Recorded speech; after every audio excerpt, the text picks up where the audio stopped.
Finalmente chegamos ao Evangelho segundo a Lucas, nessa série especial Os Evangelhos.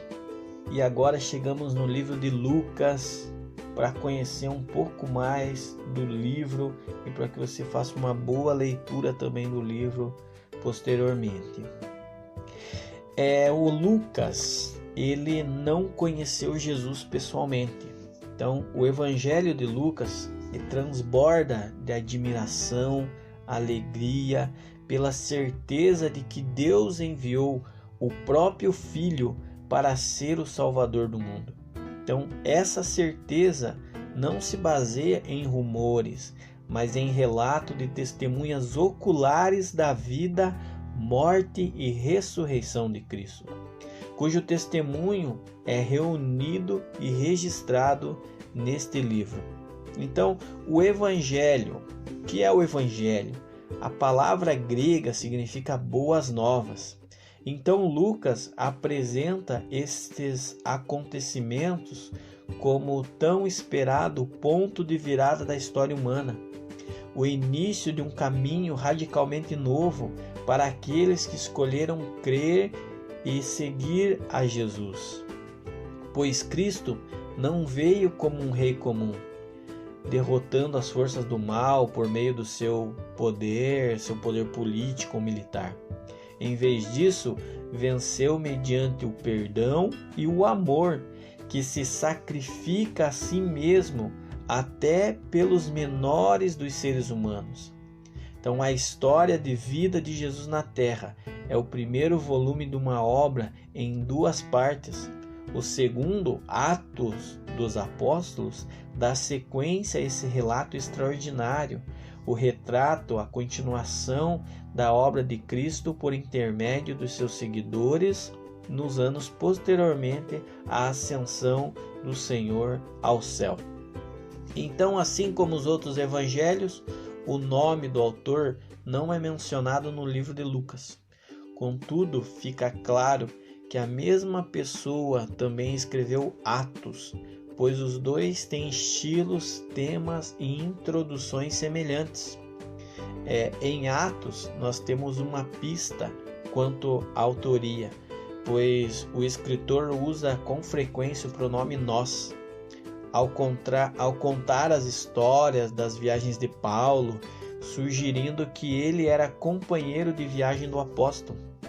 Então, em outras passagens do Novo Testamento, um médico chamado Lucas é identificado acompanhando Paulo em algumas ocasiões.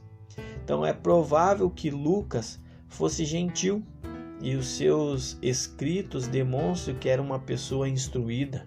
Durante as viagens, Lucas teve a oportunidade não só de ouvir Paulo e se beneficiar da experiência do apóstolo com o Senhor, como também de visitar a Palestina, entrevistar pessoalmente testemunhas oculares que conheceram Jesus.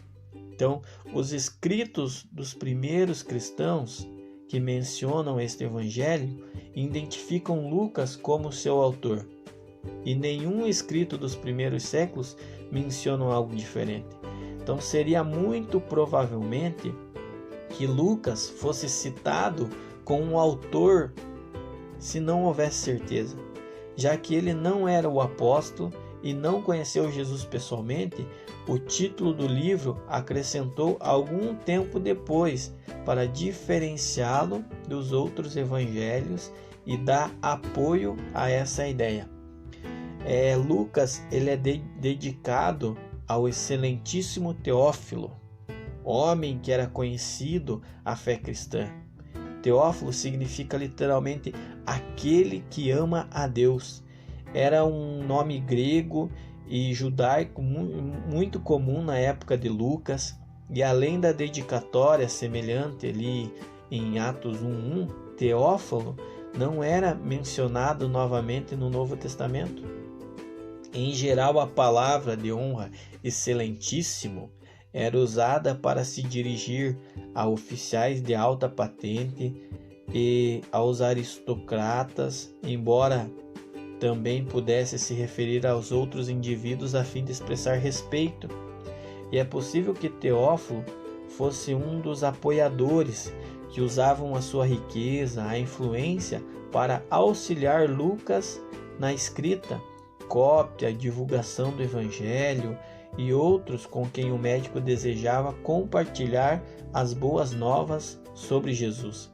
Então esse Evangelho parece ter o objetivo de alcançar um público gentil, pois usava um sistema romano de datação e tem hábito de explicar os costumes judaicos, a geografia da região. Então o público-alvo também podia incluir judeus que não moravam na Palestina, os quais entenderiam melhor as frequentes alusões aos temas e personagens do Antigo Testamento. Então é muito possível que Lucas tenha escrito de Cesareia ou de Roma durante as prisões de Paulo, por volta de 60 anos depois de Cristo, ou posteriormente de diferentes lugares. Então, o propósito do Evangelho de Lucas, agora chega uma parte muito especial, que é expresso de forma direta nos versículos de abertura de Lucas.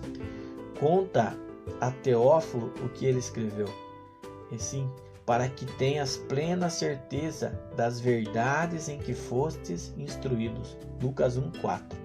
Então, desde o início, a história é narrada para demonstrar que Jesus é de fato o Filho de Deus, o Messias prometido e enviado para salvar o mundo. Então, Cristo em grego é a mesma palavra hebraica para Messias. Então, na verdade, Lucas insiste em dizer que as coisas ocorridas com Jesus, desde as circunstâncias humildes do seu nascimento até os eventos da crucificação, não foram terríveis acidentes, mas sim o cumprimento das palavras de Deus ao seu povo no Antigo Testamento. Então, por meio desses acontecimentos, Lucas mostra que o perdão e a salvação têm sido ofertado a todos que se arrependem e creem, para que todos, a despeito de quem seja ou do que fizeram, tenham a oportunidade de fazer parte do povo de Deus. Embora Jesus fosse o Filho de Deus, descendente da linhagem real de Davi, cheio de poder divino, ele não é retratado como um rei típico.